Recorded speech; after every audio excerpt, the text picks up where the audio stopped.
And good evening. Merry Christmas.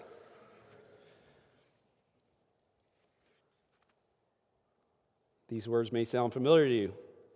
O Christmas tree, how lovely are your branches. Not only green in summer's heat, but also winter's snow and sleet. O Christmas tree, how lovely are your branches. Who doesn't love Christmas trees? I've never met a person that I just hate Christmas trees. Everybody loves Christmas trees, right? Who doesn't love decorating them?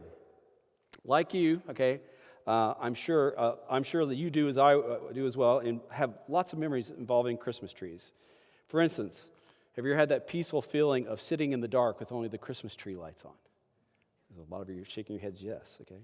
Or finding yourself looking in homes as you drive by at night to see the Christmas tree there in the front window. We did that. We did kind of a back way coming here this evening and did that. And who doesn't love the carol I just quoted from, O Christmas Tree? It's undeniable that Christmas trees are one of the most popular and recognizable mainstays of the holiday Advent season. But where did this practice come from? Where does this idea of taking an evergreen, putting it inside your house, and then decorating it with ornaments and lights in order to commemorate Christmas, where did that come from? And what does it have to do with Christmas, the celebration, the first advent of Christ? You will not find a single Christmas tree mentioned anywhere in the Advent accounts of Matthew 1 and 2, Luke 1 and 2, nor anywhere else in the New Testament. So does this imply that decorating trees has some kind of non-Christian origin? And if so, should Christians even celebrate Christmas with decorating trees? So this evening I'd like to attempt to at least answer some of these questions. And I first want to spend some time exploring some of the possible origins of the Christmas tree tradition, including its possible pagan origins. By the end, I want to eventually address this question: should Christians continue the practice of celebrating Christmas by decorating trees in their houses and in their churches? By the end of this evening's talk, I might end up poo-pooing one of our most beloved traditions and labeling this church here heretical, since there's all these Christmas trees up here. Will that be my conclusion? Well, let's find out. Where did the practice of decorating evergreens at Christmas come from? So here's a disappointing admission that must be made at the outset. Nobody's really sure where this tradition came from, okay? There's no clear line of historical evidence that fully explains our current practice of decorating trees at Christmas. Now, of course, throughout human history, we can find all kinds of various cultural practices of using or decorating trees to commemorate or celebrate certain things. But historians have never found any convincing or clear links between these historical cases and the eventual practice of decorating evergreens at Christmas time. At best, they're only suggestive. For example, during the ancient Roman Empire, there was a widely common practice of adorning houses with evergreens to mark the beginning of the new calendar year. And the practice evidently had some connection to pagan religion. This pagan association explains why its practice was specifically argued against by some Christian leaders. Like the church father Tertullian in the 2nd century AD, he wrote the following to his fellow Christians, quote, "Thou art the light of the world and a tree that is ever green. If thou hast renounced temples, make not a temple of thine own house."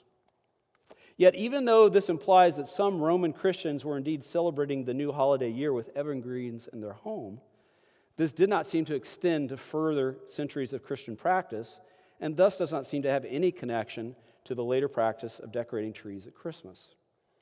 Another suggestive historical example, and a specifically Christian one, is that in the Baltic region of medieval Europe, we know that evergreen trees were often cut and placed outside of churches during the month of December. This sounds like a promising connection to our Christmas tree practice. But rather than having anything to do with Christmas, it seems that these medieval Scandinavian Christians would refer to these fir trees as paradise trees, and they were actually used by the clergy to explain the story of Adam and Eve to children. Apples were often hung on the trees, but primarily to represent the fruit of the knowledge of good and evil, as talked about in Genesis 2:17. So even though these evergreen paradise trees were decorated during the traditional Christmas month of December, it seems that this practice really had nothing to do with Christmas. Therefore, it really probably doesn't have any links with the later practice of decorating Christmas trees. So rather than attempting to look at the far past and trying to find out where Christmas trees may have originated, perhaps it might serve us better if we looked at when decorating of evergreens was first clearly and popularly associated with Christmas in more recent history. In doing this, perhaps this might give us some insight into their possible origin. Now, this latter task is actually much easier to do, for during the whole of the 19th century in both Europe and America, the practice of decorating evergreens as a means of celebrating Christmas clearly arose in mass popularity. For instance, in America, we see the first references to Christmas trees in the 1820s in Pennsylvania's German community. Though evidently Moravian Germans in Pennsylvania seem to have had a similar practice somewhat earlier. My understanding, the Moravian Germans actually put up little pyramids that would represent trees, and they decorate these little pyramids. And there's some kind of connection with these pyramids in the later German practice of Christmas trees. But the popularity of decorating evergreens at Christmas clearly grew throughout America, such that by 1851, a businessman by the name of Mark Carr saw an opportunity to make some money from the trend.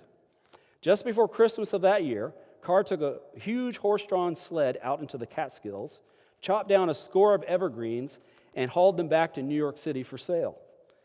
Carr's business venture was a hit, and the practice of buying evergreen trees at Christmas spread widely across America after that. But we see this trend also in 19th century Europe as well. For example, in Denmark and Norway, the practice of decorating evergreens for Christmas in one's home was known as early as 1830. We can also find the Christmas tree practice in Sweden by 1863, though Swedes on the coast of Finland may have practiced it as early as 1800. In Bohemia, Christmas trees are mentioned as early as 1862, and France was probably first introduced to the Christmas tree in 1840 when Princess Helene de Mecklenburg, who had already been familiar with this practice in her home of Latvia, married the Duke of Orleans and thus ended up bringing the Christmas tree to Paris in that same year. In England, the practice of decorating evergreens at Christmas was probably first introduced not long after Queen Victoria married her husband, the Bavarian Prince Albert. For it seems that Albert is the first to have brought the Christmas decorating of evergreens at Christmas into the royal British family. In 1846, the popular royal couple were sketched, this is way before photographs, obviously. They were sketched in the Illustrated London News, standing with their children around a Christmas tree. This novel idea seems to have sparked an immediate fashion that spread across the British Empire. So the idea of like whatever the royal couple's doing, that's what we want to do, is not a new idea. So now what can we learn from these various 19th century accounts that might give us some hints to the origin of the Christmas tree? Well, what many of these have in common is that the practice of decorating evergreens at Christmas seems to have originated from either a Scandinavian or a German people group. And this makes sense because decorating trees at Christmas does seem to date back further in Germany, as early as the beginnings of the 16th century, beginnings of the Reformation. Historical references to evergreens as being part of Christmas celebrations can be found from all over Germany during this time period. Evidence for 16th century popularity for Christmas trees among German Christians, as well as their enduring popularity, can be seen in a later legend that's attributed to the reformer Martin Luther. Here's one telling of this famous legend. This is probably not historical, but it was a very common legend that was often told in Germany, and not long after the death of Luther. It says, legend has it that Martin Luther was walking home on a dark December evening when he was struck by the beauty of the starlight coming through the branches of the many fir trees in the woods around his home. The German Protestant reformer was so captivated by the way the filtered light appeared that he felt moved to duplicate the effect on the tree he had placed in his home. He tied a candle holder onto one of the evergreen branches, put a candle in the wooden holder, and lit it. Walking to the opposite side of the tree, he studied the flickering light. He liked the effect and attached several more candles to their indoor trees, and the tradition of the lighting tree was born. I can't imagine putting a burning candle in a tree, but I know that was widely practiced before the invention of electric lights. As the legend continues, Luther would then go on to teach that the lighted tree represented the everlasting love of God in Christ. Luther would point out the evergreen's color did not fade in winter. This represented the unfading love of God, who in Christ faithfully loves us no matter what circumstance or what trial may come. And the candlelight within the unfading and faithful tree represented Christ himself, Luther said, who is the light of men that shines in the darkness, and which darkness cannot overcome. A clear reference to John chapter 1. Since this is indeed a legend, there's probably more fanciful details here than actual strict historical telling. But since Luther was a respected hero within Protestant Germany, this later legend, which ties the practice of decorating trees at Christmas to Luther, represents an attempt to justify this practice, which was clearly already popular in German Protestant circles. So our earliest and most reliable accounts of Christians decorating evergreens as a means of celebrating Christmas holiday show that the practice probably arose within 16th century Northern Europe, probably Germany, or even perhaps Scandinavia. But that just pushes the question back one. Where exactly did these Christians get the idea for this practice? Who originally came up with the idea of bringing an evergreen into your house during the winter months in the first place? Did these 16th century Christians or perhaps earlier Christians invent the practice? That's a possibility. Or was there some pagan antecedent, which is another possibility. Now again, no one knows for sure, but the climate of Northern Europe, where Germany and Scandinavia exist, and I'd say where Minnesota exists, might suggest some ideas here. Ace Collins, author of the book Stories Behind the Great Traditions of Christmas, gives the following plausible story of how the origins of bringing trees into homes in Northern Europe during the winter might have arisen. He says the following: imagine a winter, this will be too hard for us to imagine, Imagine a winter with the winds howling, the snow piled as high as the rooftops, and temperatures constantly hovering below zero. Life was tough. Scores of villagers and animals died each year due to the effects of the dark and depressing season. Yet during the long and often brutal winter, when the sun disappeared for months and nights seemed to last forever, these deeply superstitious Vikings found hope and strength in the evergreen tree. The evergreen not only survived harsh winter, it even seemed to thrive when times were most bleak. In an effort to bring some of the magic of the evergreen tree into their lives, Vikings would chop down a fir and place it in their homes. Having a tree in the house was said to bring the gift of strength to live through the worst stretches of winter. Now, of course, this is a purely speculative account, but in my opinion, Collins' story makes much sense. In a pre-Enlightenment agrarian culture that had very long winters and very long nights, the idea of bringing a living plant indoors, one which they stayed green throughout the whole winter season, would likely have been a very attractive idea. The sight of seeing an unseasonably green tree through the winter would surely have encouraged people as they waited for spring to come. So let me give an anecdote that I think gives some impetus to the suggestion. Someone recently gifted my wife and I a red Christmas poinsettia. It's been sitting on my dining room table as I've been working on my laptop the past few days.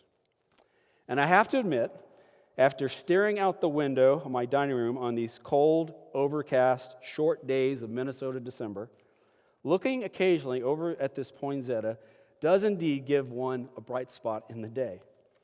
So it makes sense to me that in a northern culture that would want to bring indoors something that stays evergreen would bring some cheer to long winter nights. But there's some other evidence I might suggest that gives further impetus to the suggestion. And that's looking at the origins of the beloved Christmas carol, O Christmas Tree. This song can be traced back to an old German folk tune called Ach, Tannenbaum. When first we were putting this lecture together, I asked Rick to come up with a good title for it, and he told me we're going to call it O Tannenbaum. I was like, what? What the heck is that? I had never heard of this, And so you probably are familiar with this, but I was not, It's the old German name for this original tale, But before it was even O Tannenbaum, it was this Ach Tannenbaum, which actually was just a folk tale from the early 16th century of Germany. The title literally translates O Fir Tree. And the original lyrics roughly translate as the following: O fir tree, you are a noble twig. You greet us in the winter and in the dear summertime. It didn't have the same tune of O Christmas Tree at that point that we know. In the early 1800s, a German preacher and a collector of folk music by the name of Joachim Zarnak wrote his own version inspired by the folk song.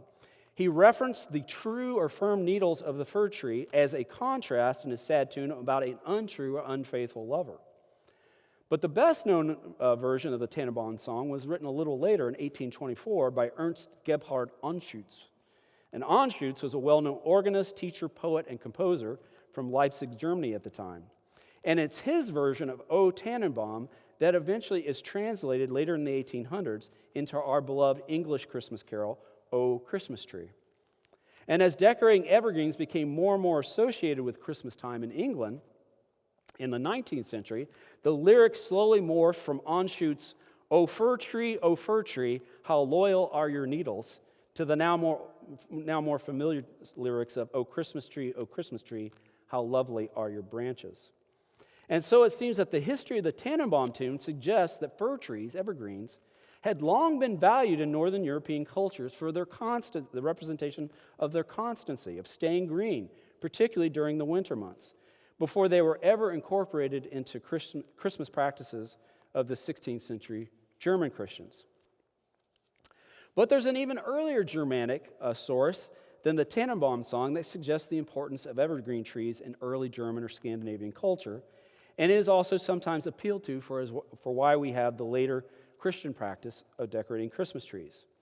Saint Boniface is still recognized today as the patron saint of Germany, and is still sometimes called the apostle to the Germans due to his significance in helping spread Christianity there. Boniface, who lived roughly from 680 to 754, was born with the name Winfrid.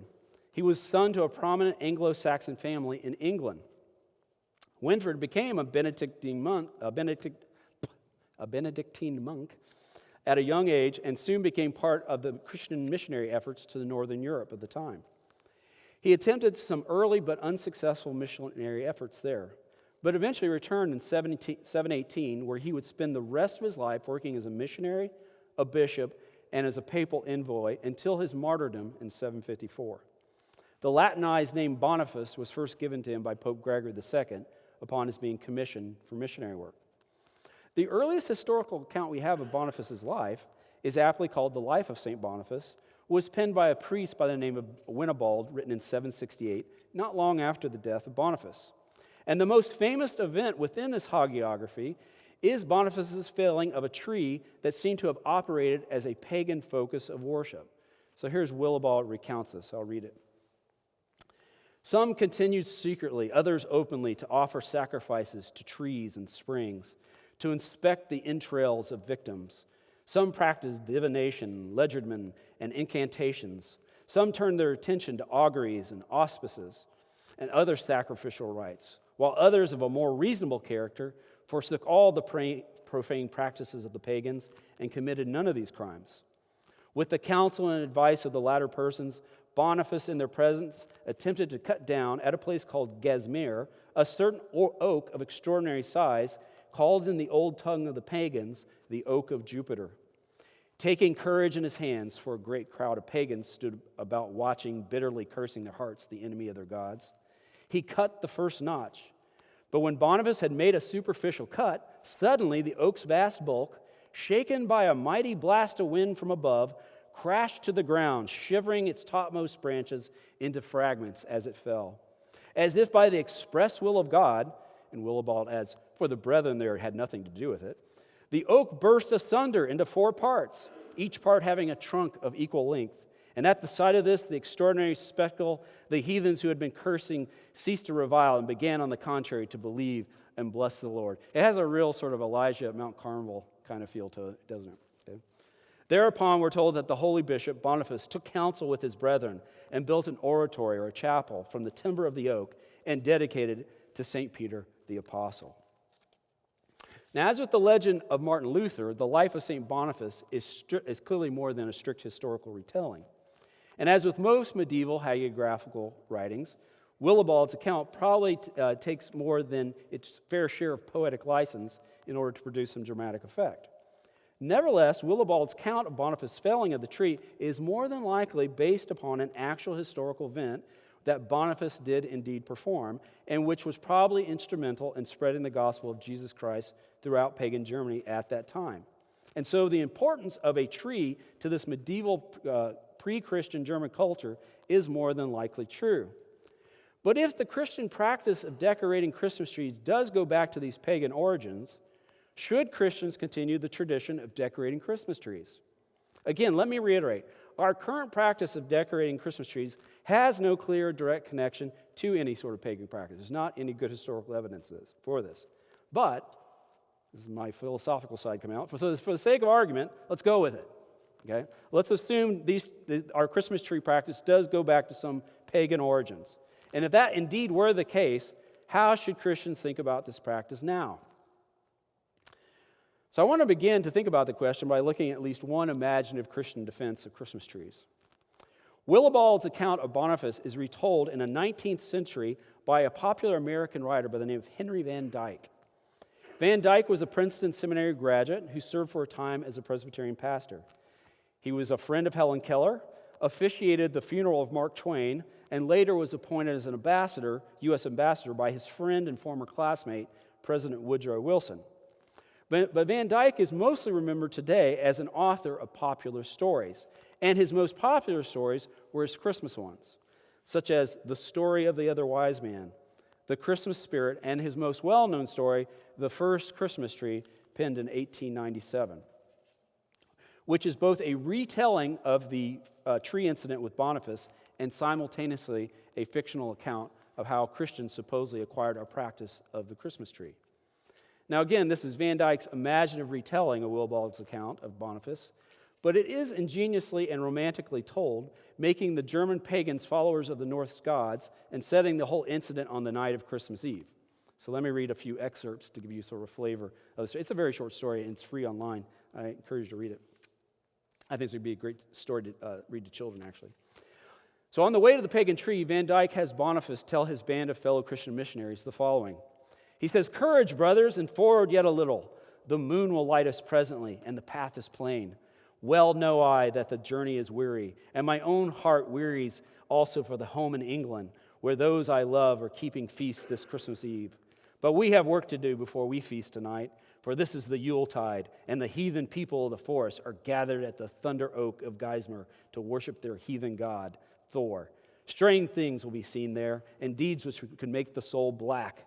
But we are sent to lighten their darkness, and we will teach our kinsmen to keep a Christmas with such as the woodland has never known. Forward then, and stiffen the feeble knees." Yeah, we're going for it. The felling of the pagan tree by Boniface follows more or less Willibald's account. But afterwards, with the whole tribe having seemingly converted to Christ in mass, Van Dyke adds the following that's not included in Willibald, making Boniface take note of a small fir tree near the failed pagan tree. Boniface says in Van Dyke's tale, "And here," said he, "his eyes fell upon a young fir tree standing straight and green, with its top pointing towards the stars and the divided ruins of the fallen oak about. Here is the living tree with no stain of blood upon it. That shall be the sign of your new worship. See how it points to the sky? Call it the tree of the Christ child. Take it up and carry it to the chieftain's hall. You shall go no more into those shadows of the forest to keep your feasts with secret rites of shame. You shall keep them at home with laughter and songs and rites of love. The thunder oak has fallen, and I think the day is coming when there shall not be a home in all Germany where the children are not gathered around the green fir tree to rejoice in the birth night of Christ." End quote. So Boniface more than likely did chop down a tree of heathen worship among pagans in the land that would eventually become Germany. And as we've seen, our best historical evidence strongly suggests that the tradition of decorating Christmas trees came from Germany as well. But beyond these two facts, Van Dyke's story is just a creative and fictional retelling. Nevertheless, I do think Van Dyke's story, as well as the legend of Martin Luther, gives some insight about how Christians might think about the practice of decorating evergreens as a means of celebrating Christ's first advent. So how should Christians think about Christmas trees? As we saw with Tertullian's comment in the 2nd century AD, Christians have long struggled with judging whether certain sorts of originally non-Christian practices are acceptable or unacceptable to Christians to practice. We can see these sorts of worries even within the New Testament. For example, where Paul addresses the issue of meat offered to idols in 1 Corinthians 8. But it has oftentimes been a later church father that Christians appeal to for help in making these sorts of judgments. The 4th century African bishop, Augustine of Hippo, is a giant in the history of Christianity.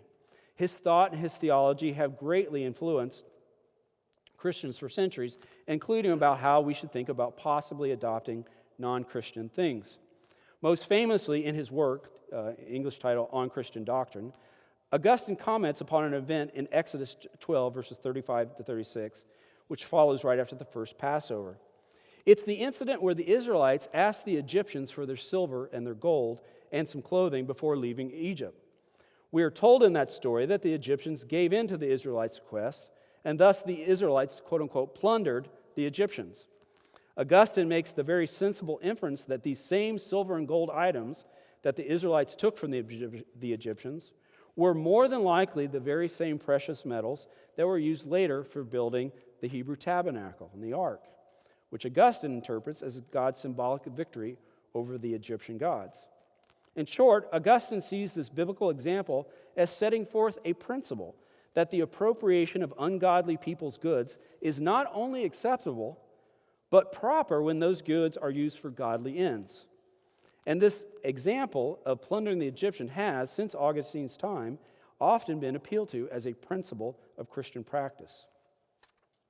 As originally argued, Augustine believed Exodus 12 showed that Christians could plunder the wisdom and truths found in pagan philosophies, taking what is good and useful for Christian doctrine while rejecting the false or idolatrous aspects. But taken more generally by Christians in later centuries, the plundering Egyptians principle gives a biblical precedent for how Christians might engage with all aspects of culture and refine them for the Christian faith. In doing so, Christians also believe this more fully shows how, quote, God has put all things in subjection under his feet, 1 Corinthians 15:27.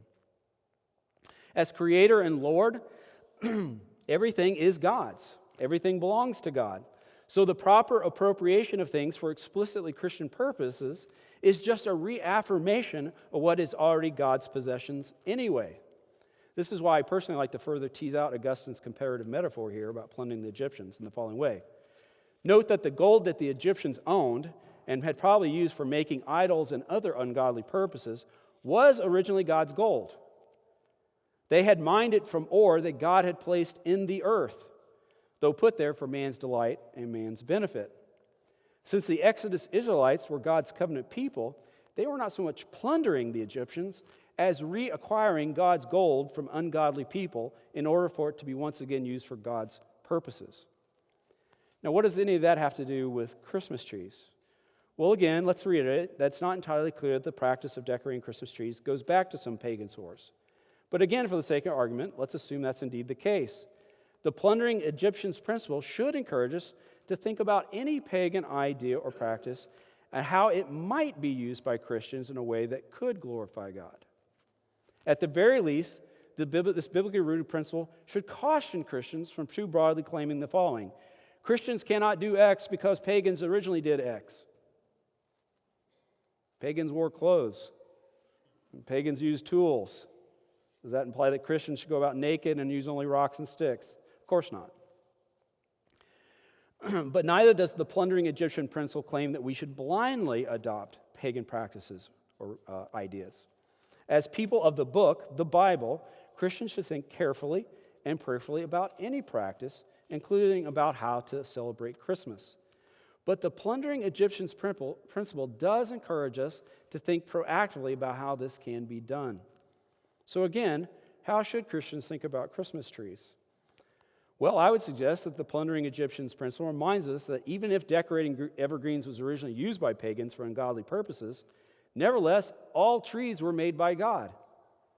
They are part of God's creation. Trees belong to God, and thus trees should be used to glorify God. Christians, therefore, should think about how this can be explicitly accomplished with Christmas trees. Now, I don't have any hard examples or recommendations to give you here, but some that I grew up with. When I was growing up, you almost always saw a star on top of a Christmas tree. And it was always known this was an explicit reference to the Star of Bethlehem from Matthew chapter 2. Or you'd often see an angel at the top of a tree. Okay, that's the thing about nowadays. Like, there's people put all kinds of stuff on their Christmas trees. It's like there's ornaments of your favorite football team and just all kinds of stuff, But it was really clear, at least growing up for me, that a lot of the decoration things had some kind of biblical reference. And a Christian and there will also be things that were clearly references to the original nativity scene. Anything to do with shepherds or animals or mangers or anything like that. And a Christian appropriation of Christmas trees can go beyond just decoration. It should go to even how we talk about such trees. The legend of Martin Luther, I think, is very helpful here. He supposedly told others that the evergreen's color, which does not fade in winter, was a good representation and fading love of God. I think that's a great connection. And the lights that cover the tree is a good representation of Christ himself, the light of men that shines in the darkness, which darkness can overcome. That sounds like a great connection to me as well. When I grew up in a Christian home, and I think we primarily decorated Christmas trees out of nostalgia and simple tradition. And there's nothing explicitly wrong with that. But it is helpful to have reminders that point us back explicitly to God, and we don't need a purely fictional tale like Van Dyck's or even Martin Luther's legend to help make a connection between trees and the Lord Jesus Christ. I told you about the earlier event about the paradise tree practice that some medieval Christians in Scandinavia used. There's some accounts also of these paradise trees that represent the tree of the knowledge of good and evil in December. They would keep them outside the church through the whole winter season, and in Easter, sometimes they'd take that same exact tree, cut it up, and make a cross out of it.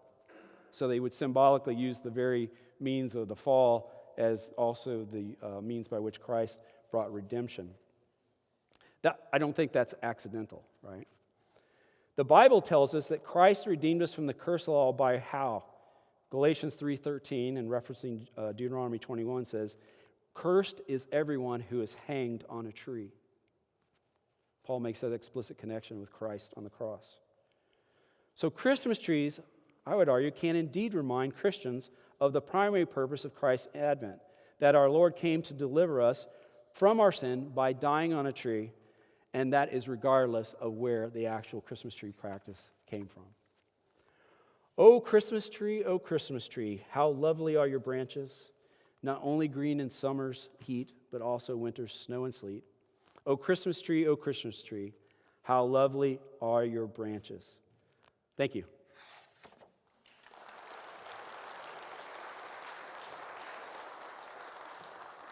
I think we're going to have some Q&A. Are you? Okay, so Ryan will go around with the microphone. And if any questions related to the topic tonight, I'm happy to entertain them, if not answer them. If I quelled everybody's conscience about using your Christmas tree tonight.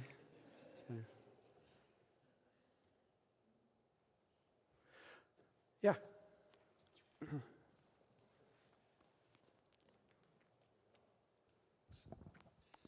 Hey, when somebody puts an ornament on their tree, you kind of talked about that a little bit of their favorite sports team or something. In particular, I'm thinking about my wife and I have this ornament of 3 donuts that I intentionally kind of put towards the bottom of the tree. There might be something in that in my inkling of putting it lower or higher. Could you say there's like an objective good or an objective bad when we're putting ornaments on our tree that are not meaningful? Should we think about what we put on our tree? Yeah, good question. So I think we can be overly sensitive and over worry about certain sort of practices. But nevertheless, I think they're good questions to ask and trying to be more meaningful about the practice we do. But I think there's a lot of reasons for why you might put certain things on a tree. They might be a family heirloom. They might be something your kid made. It might be a gift from someone. So my wife and I, we have one Christmas ornament that we always stick at the back of the tree, similar to your practice.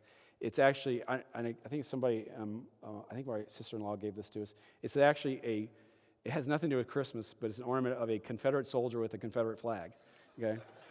And, I'm not even from the South, so every time we're putting all our ornaments on Christmas tree, we stick that at the back. But somebody in our family gave it to us. So I'm not crazy about putting that for front and foremost on my tree, but I'm probably not going to throw it away.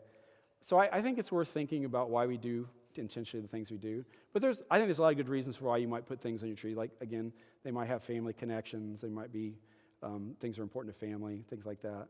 So, but I think it's always worth asking why we do some of the things we do and some of the practices we do, just to stop and think. Here's probably a more sharp example rather than Christmas practices. So I grew up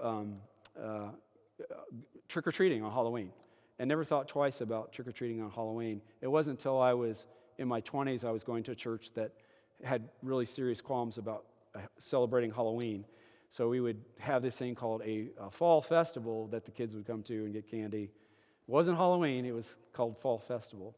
It was kind of but that was the first time I ever even thought about, is celebrating Halloween something as I, a Christian, should do? That was a good, worthwhile question to ask, or why do I think it's okay to let my kids do this or something? So I think they're worthwhile, but I'm not claiming there's any super crisp answers to these, but I think as Christians we should be thinking about prayerfully and carefully about how to think about these things. Yeah, John. Hey, James, can I ask? When we lived in Vietnam at Lunar New Year in Southeast Asia, people bring into their house a flowering tree is a big part of that. And so I'm curious, in looking at the evergreen, did you find evidence in other cultures of people bringing trees in the house and what that may signify? And then the sort of follow-up would be, do you think it would be appropriate if in a totally different climate that's not Northern European or North American, where they don't have fir trees, should we pick a different tree? Yeah, good. Sure. So to answer the first question, no, almost all the research I did was on Western traditions. And even like the Roman one I picked out, it was clear it was during the winter months that these evergreens. So it had a similar sort of significance. There's something about this plant that stays green through the winter that was significant in winter months. But it makes an interesting case. Like a place like Australia, which is on the other side of the globe at December, is summer there, right? And so the idea of bringing a fir tree inside would seem weird. And so would it be appropriate to bring like some kind of other tree? I don't know. I mean, I don't see why not. Because again, there's nothing intrinsically scriptural about bringing trees in your house or how you do that. So it makes perfect sense to me to do that. One thing that really struck me, because I'm originally from the Midwest and moved to Florida when I was a teenager, was how often poinsettias grow wild as bushes in Florida, which in the Midwest, poinsettias are things you had a pot in the wintertime at Christmas time. I never saw them planted outside. But in Florida, you actually see them like as bushes. And so you could actually make a whole poinsettia tree in Florida. I don't know anybody that did that, but that makes perfect sense to me as well. So I don't see any reason why it has to be a fir tree or why it can't be something else. Yeah. I'm curious what you think about other kind of Christmas or holiday legends that aren't explicitly Christian. Things like Santa Claus, for example. Like I grew up, and my parents were like, Santa isn't real, like that whole thing. And there's a lot of Christians that are like, I'm not going to lie to my kids and that whole thing. But then you have C.S. Lewis in Lion, the Witch, and the Wardrobe putting in Father Christmas, and sort of using Santa Claus in stories and whatnot. How do you think we should approach those sorts of legends or tales, or even like the Easter Bunny on Easter? And those sort of things that overlap with a lot of our Christian holidays? Is there a place for Christians to use those, or should we stay away from those? Yeah, good. That's exactly the sort of direction I was going with this talk. I'm trying to give rather than just particularly talk about the practice of Christmas trees, I'm trying to suggest a general practice how to think about any kind of cultural appropriation of something that's not explicitly biblical. Okay, so I'd lean again on what I just called the plundering the Egyptians principle, that if it can be used for godly ends or Christian ends, I don't see why it can't be. Okay, I don't think that principle implies you can take anything from the world and Christianize it, or that it's good to do so. But it does give us some insight of thinking about if indeed, like rabbits or something God made, okay, and they have some kind of connection historically with Easter. I don't know what that is. Okay, I didn't do research on that one. But I don't see why that would be inappropriate to do so. Okay, I do think this should be prayerfully considered, and I also think different Christians can come to different conclusions on it. I think different Christian traditions might appropriate things differently or better than others. And so I think you have to be wise about doing so. I wouldn't try to ham-fist any kind of thing onto like a church community that wasn't really amenable to it. So I think it's something you have to be prayerful about. And I think most of these questions do come in the way you suggest the question in terms of children's practice. Like, what are we communicating our children in having this? But I think we can go too far the direction, because I've known people kind of grown up in church communities where they follow something like this regulative principle that says, well, if it's not explicit in Scripture, then it's unbiblical, we shouldn't do it. And that can create some real resentment, and I think can also miss the joy that's supposed to be related to these holidays. This may not sound related, but there's a documentary on Martin Lloyd-Jones called Logic on Fire that has this little story I really like in it. He was talking about when Martin Lloyd-Jones, one of the things that he let his daughters do that was very unpopular at the time was when they were just like preschoolers, he let them bring their dolls to church and play in the pew during the sermon and the worship service. It was really unpopular, and he got a lot of pushback on it. He finally just told me, he said, look, I want my daughters to think about this place joyfully, and they're only 3 or 4, and so if dolls help make that transition till they're old enough to start understanding sermons and understand what's actually going on, I want them to have those associations. Now, you might not buy that argument, but it makes some sense to me, and so it strikes me as a good Christian attempt at wisdom to think about how practices can be integrated with the church and church practice. So I just give that sort of an anecdote. So there's, again, I don't think there's any one set answer, and also I think we have to have Christian charity if we have Christians that disagree with us strongly on whether you should have a Christmas tree or have an Easter bunny or put a jack-o'-lantern on your porch. I think we need to have some Christian charity with those things. Yes, sir. So, Professor, you've kind of surveyed the history of this tree in our as an emblem of Christian celebration, but we, as you've just alluded, we're also aware that, in our, at least in our Protestant, evangelical, perhaps even fundamentalist communities, there are those who have an antipathy towards this. And my question is, how old is that? Does that go way back, or is that a relatively contemporary thing? So I don't know the exact origins of our contemporary one, but the controversies about what's called the regulative principle go back to at least Reformation times. I'm sure earlier than that, but those kind of debates are raging during the Reformation and later. So for a lot of people know, like the first American Puritans didn't practice Christmas or Easter. I mean, and I believe their argument was that we were to celebrate the Sabbath. That's what we were called to do biblically. And so upholding any of these other days that aren't biblically mandated was contrary to Scripture. And so I didn't know so much they were against holidays. They wanted to uphold the specialness of the Sabbath, the weekly Sabbath. And that makes some sense to me. So the Puritan roots there, to me, probably have some roots in the American tradition, why there might be antipathy towards some of these practices that may not be explicitly mandated in Scripture. But it goes back farther into the Reformation, the regulative principle. And that's still, as you point out, it's still a debate today about how to think about some of these things. And that principle is usually what's appealed to. And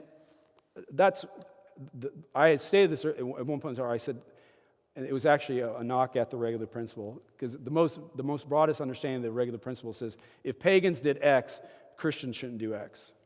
It's like, well, that's way too broad, So the regulative principle is going to have a really good application. It has to have some kind of restricted sense of it. Because, the fact that I'm wearing a suit and a tie, that's not biblically mandated, right? So you can get to some really silly contradictions if you don't have some kind of parameters. I have some sympathy for the regulative principle, actually, just as a general practice of Christian life. But I think we also have to be careful about going farther than what the Scriptures themselves mandate. Okay, and I think there's some good biblical evidence that suggests the regulative principle has its own problems. The best argument I've ever heard is a biblical argument that there's good evidence that Jesus probably celebrated Purim, and Purim is not one of the Mosaic holidays. It arises during the Book of Esther kind of commemorates how the holiday of Purim arose in Judaism. So if it is indeed true that Jesus himself celebrated a holiday that's not an Old Testament mandate, that puts a real pressure against the regular principle, at least in any kind of strong form. So, yeah. I'm curious about the Tertullian quote that you mentioned early on associated with that Roman practice. What are perhaps some ways that we can learn from Tertullian in that? Are there particular areas specific areas where you'd recommend caution in our appropriation, or problems that come from our appropriation of secular or pagan ritual? Yeah, good. So that particular context of Tertullian, his main worry about the use of evergreen seems to be because of his explicit connection to its pagan origins. However, secular Romans were using it, non-Christian Romans were using it. And I think that's Tertullian's main worry, is that by doing the same practice, it sends a confusing message. You're also on board with whatever this pagan association is, okay? So again, without knowing more details than that, I'm not sure how much more I can extrapolate. But again, I think there's a general principle there about how to think. I mean, I think this goes, a lot of this is already given to us in 1 Corinthians 8 by Paul's meat offered to idols example, to give us some sort of principles how to think about things that Christians disagree about. I'm of the opinion that it could indeed be the case for some Christians it is indeed sin to do something because of weakness of faith, while for others it may not be because they understand their faith that this isn't a problem. And so we have to have that sort of ability to leeway, but making distinction between those is very difficult. I mean, even the wording of Paul there is like, for the weaker brethren. So if you and I disagreed about something, and I thought it was okay to you, I struggle to even say out loud, you're the weaker brother, Wesley, I'm the stronger brother. I mean, just the characterization already puts the attention to the discussion. But nevertheless, there is some kind of principle there of charity that we have to think about how we can live in harmony but disagree about certain practices. But these are really good questions about. I don't want to give the impression, even with a sort of full-blooded upholding of the plundering Egyptians principle, that we shouldn't be careful and prayerful about thinking about any kind of practice, And so it's worthwhile to test these things and see what other Christians think about them. If someone has a real problem with some practice, and say, well, why is that the case? Why do you feel like this is a problem? Or what sort of biblical principle or Christian practice do you think I'm being contrary to? I think those are very legitimate questions, and we should be open to being pushed on things. And when we don't sense or don't see any clear line of argument or convincing argument, we can also, in confidence, push back and say, well, I just don't see that. I understand if it's a problem for you, but I don't quite see the issue here. Yeah.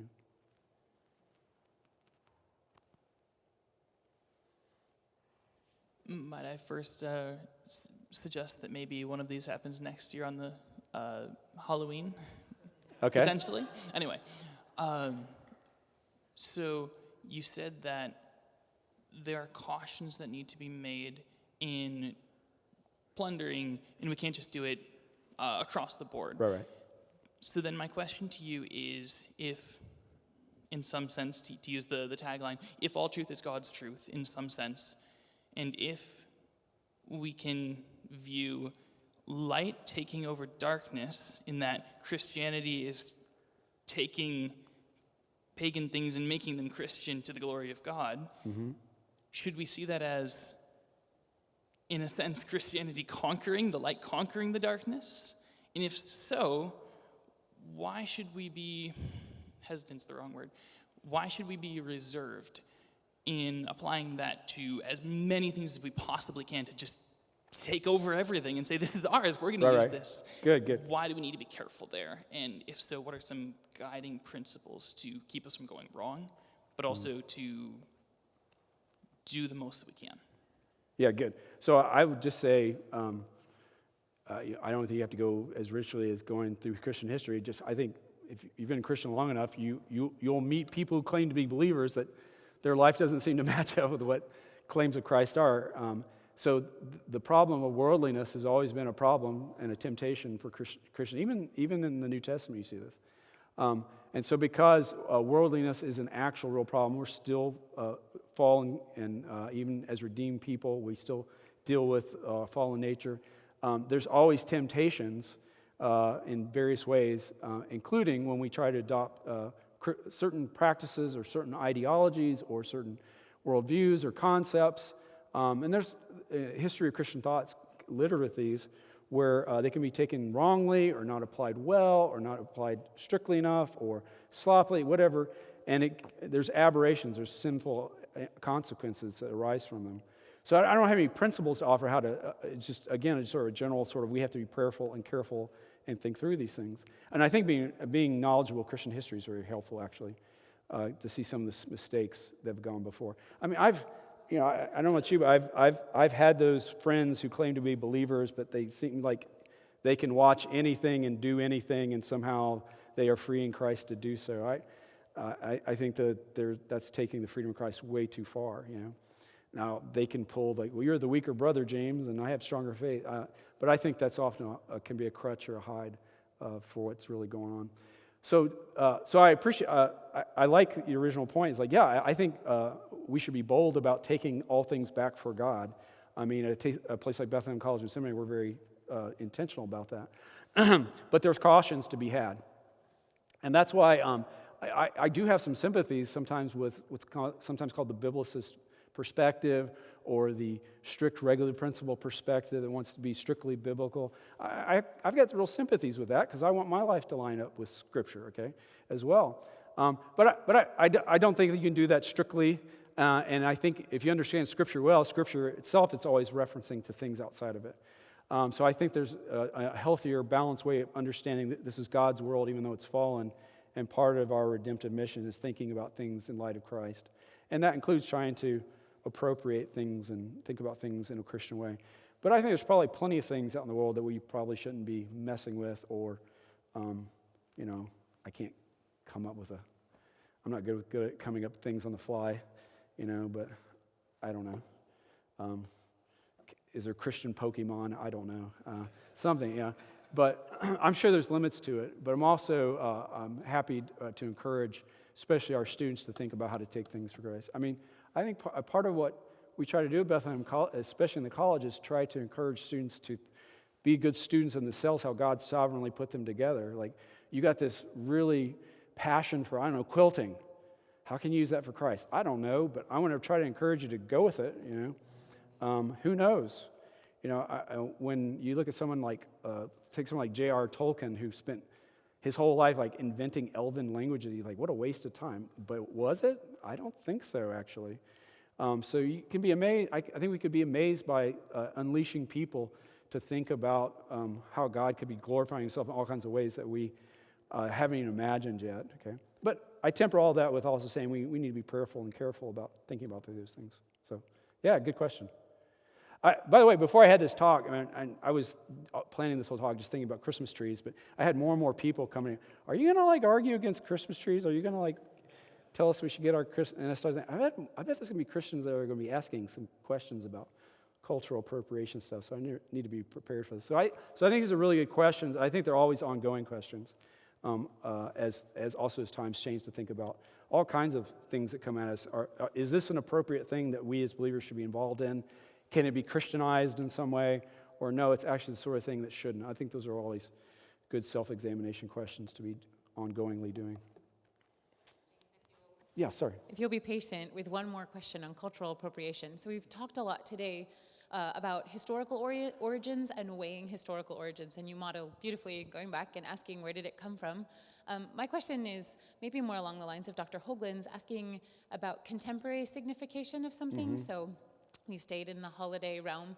I have daughters who love all of the colors of the rainbow, and they see rainbows everywhere, and they love them, and they know the Noahic story. And so if my daughter, I have 4 of them, so they can remain anonymous in the context, comes to me and says, I know what the rainbow means. This is God's promise, and I want to put it on my backpack, and I want to put it on my t-shirt, and I want a rainbow water bottle, and I go to Target, and there's all this cheap rainbow stuff. When that Christmas tree or that rainbow means something so strong culturally, to what degree do we have to be bold and push back when its signification is so strongly culturally embedded? What recommendations do you give in a place where the cultural meaning eclipses? It seems like more of a Tertullian moment where that evergreen above the door meant something different than a moment where it's become latent and forgotten and historical rather than live and lively and easy to misunderstand, therefore. Yeah, good. That's a great example with the rainbows. Because again, that's a God-given thing, right? And has a very strict biblical significance, even that we could point to. But yet, it clearly in our culture signifies something much different. Yeah, I'm not a parent, so that's my first out. Okay, because I think I do think those are difficult questions to think about how to teach children how to think about these things. Because I just remember not quite the same significance, but having these kind of battles with my mother, and as a teenager especially, what I could wear or couldn't wear, and what's the big deal, everybody else does it, those kind of bad teenage logic I used. But yeah, so I don't have a good sort of, these are like the typical questions, philosophy. At what point, I was like, I don't have a point kind of principle to give to you, other than sort of a general claim to wisdom. But I do get a general thing suggested to say here. It seems to me it is indeed the case that when something begins, the significance of it is clearly pointing something else. When most people look at it, they're going to think something ungodly, something that we don't want them to think. That becomes a serious point about thinking about whether I can actually appropriate or not. It strikes me, I'm going to be the rebel, and anytime you ask, oh, you LGBT? No, I'm for Noah's, the covenant God made with, I'm not sure how helpful that is. I mean, I remember when Black Lives Matter was more of a slogan than sort of a symbolic thing you put in your front yard. And I think that's a perfectly good slogan, but it's become so associated with a certain perspective and political view. I couldn't in conscience put a bumper sticker on my car that said that, even though theoretically I totally agree with the sentiment of that. So I do think, again, those are examples where we have to think through, is like, is the cultural significance, is it become so bad or so rotted or so contrary to what I think the gospel teaches, then I can't in good conscience. But the rub here comes when we meet a Christian who disagrees with us. He says, like, I think it's okay for my kids to wear a bunch of rainbows. So that's usually where the rub comes. But I think for us personally, in terms of conscience, I think there's a clear guide. Paul gives us in about the meat offered idols example. Something that's not of faith, that goes against your conscience, is a good indication that you're not pleasing God. So again, this is why it's good to ask those questions. And I like the way you put it too, is like something that historically may have been okay, there's a connotation that comes up with that. And that kind of stuff is changing all the time. I always give this example. I remember in 2016, right after Donald Trump first was elected, his first presidency, my students normally would use the word Trump to talk about this argument trumps this, and they would catch themselves. They didn't want to use the word because they now, when they thought of that word, they didn't think of it the way they had used it before. They now thought of this president, okay? And so that's a good example of just how words catch connotations over time, And so what might have been a good word back then, has changed its meaning, and maybe it's not a good word to use. So I think those kind of historical changes can be indicative about us making decisions about what kind of practices we adopt or what kind of words we use. That strikes me as a good Christian wisdom. But like anything, the devil's in the details, like what exact point and when or when not. Those are the difficult questions. Good. Anything else? Yeah. Last question. Yeah.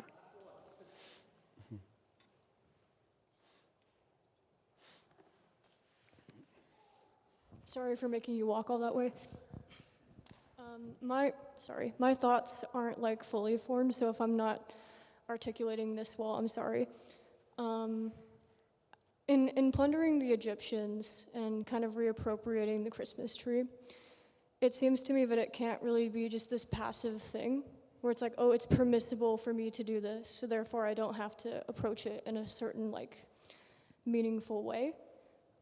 So in reappropriating the Christmas tree as Christians, how do we approach that as an act of worship?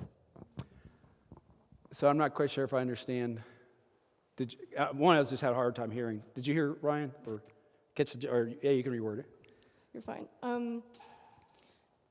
Reappropriating something seems to me to not be just a passive thing. Okay, yeah. Yeah. So in reappropriating the Christmas tree as Christians, how do we approach that as an act of worship and not just a passive thing? Okay, good. Well, good. That even makes it sharper. I mean, not only are you thinking about, is this thing I'm thinking about appropriating permissible for Christians, but is it something I can actually worship God with? I mean, that just makes, and that's a richer way to press the plundering the Egyptian principle. So that's a great question, and a further one to question about something. But again, I don't have a specific response to this, but to just say that's a great way to think about it, And I like that because you're more than just saying, is it okay for me to do? Like, is God not, am I not sinning? I remember I was a youth pastor back in the late 80s, early 90s. It was kind of like the number one question I'd get from my youth group back then was like, can I still be a Christian and do X? And it always was this kind of question, like, how much can I get away with and God's still okay with me? I just hated the question, And so part of what you're pushing there is kind of like, yeah, let's not think that way. Like, is this thing can I actually worship God with this, okay? And that's a good question. But surely, here's an example. My understanding in doing research for this is that one of the things, and this is during Tertullian's time, candles were actually prohibited in the early church because of their association with pagan worship. Okay? But later, they're appropriated again in worship. Okay? Now, I go to a Baptist church. We don't usually have candles too much at my church. But I get the idea. And so there's an example where something used to have a clearly pagan connection, and someone at some point, either ignorantly or purposely, used a candle as a means of having worship, okay, part of the worship. So I think there's a good point of questions to think. And this is also why the regulative principle, I think, has been a controversial issue, because it is one thing to think about. You might think it's okay to put a Christmas tree in your house, but to put it in your church is, to my mind, a step further. And so that's gets more to the point of the question, I think, as well, because it seems like if you're included in church architecture or practice or ideas or how we talk, it seems like you're more thinking about, does this actually help us to worship God, or might it prohibit worshiping God in some way? And that's where a lot of the debates about the regular principle go. So, like, the biggest one, if you're familiar with this, is the idea: can we actually sing songs other than the Psalms in worship, and can we use instruments that aren't specifically listed in worship? So there's a big debate about how to think about music, and usually the argument is like one side of the argument says that, well, that takes away from worship. You can't actually focus upon God if you include X, Y, or Z in worship. Okay, and again, I think those are very good pointed questions to ask if they really help us with worship or not. But it strikes me that different Christians might still come to different conclusions about that, and the notion of Christian charity still has to come to the fore there. But no, that's a great pointed way of putting the question. Thanks. Yeah. Let's give Dr. McGlothlin a round of applause. Thank you. Thank you for coming.